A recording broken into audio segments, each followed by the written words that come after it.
Reparations, cultural identity, and justice for all were just a few of the topics being addressed at the second Maroon Indigenous Gathering and Conference.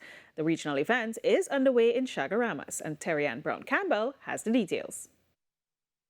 As the meeting of the Maroon Indigenous Gathering convened in Chaguaramas, Minister of Planning and Development Penelope Beckles quoted a noted scholar, stating reparations are not about handouts, but about justice, recognition, and the righting of historical wrongs.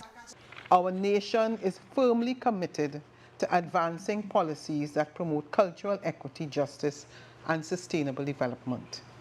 Together, these frameworks, the National Cultural Policy, our SDG commitments, and our adherence to UN charters enable us to actively support a reparative future that honors our shared past while building a society in which every community can thrive and contribute to our collective progress.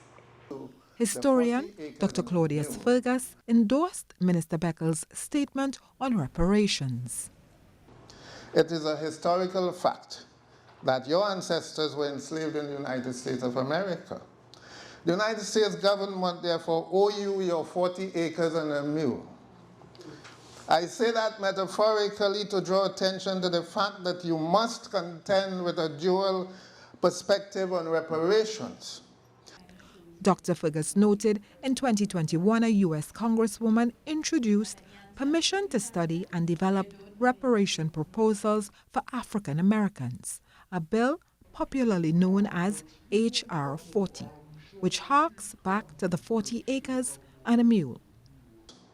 That of the British debt before America's independence, and that of the American debt since it's in a Declaration of Independence. So that's something to chew on this morning or sometime in the future.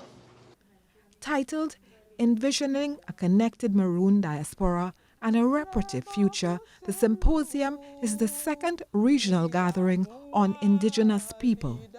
The first meeting was held in Dominica. Browne-Campbell, TTT News.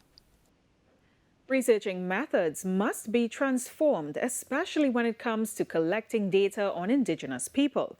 This from anthropologist at Bridgewater State University, Dr. Diana J. Fox. She was speaking during a panel discussion at the opening of the second Maroons Gathering and Conference on Tuesday. The theme of the discussion was forging connections and documenting the journey. She and her team shared their experiences while conducting their United Maroon Indigenous Peoples research. One of the things that we were able to do as the academic researchers collaborating with the Caribbean Development Bank is to insist on certain parameters. One of those is that we would have Indigenous co-researchers in each community. It is critical that we transform the way research is done, that there are no longer people coming in, swooping in from outside with their own agendas, but that from the ground up, there is a collaboration. So in every community, there are co-Indigenous researchers. She said collaboration is also important when conducting research.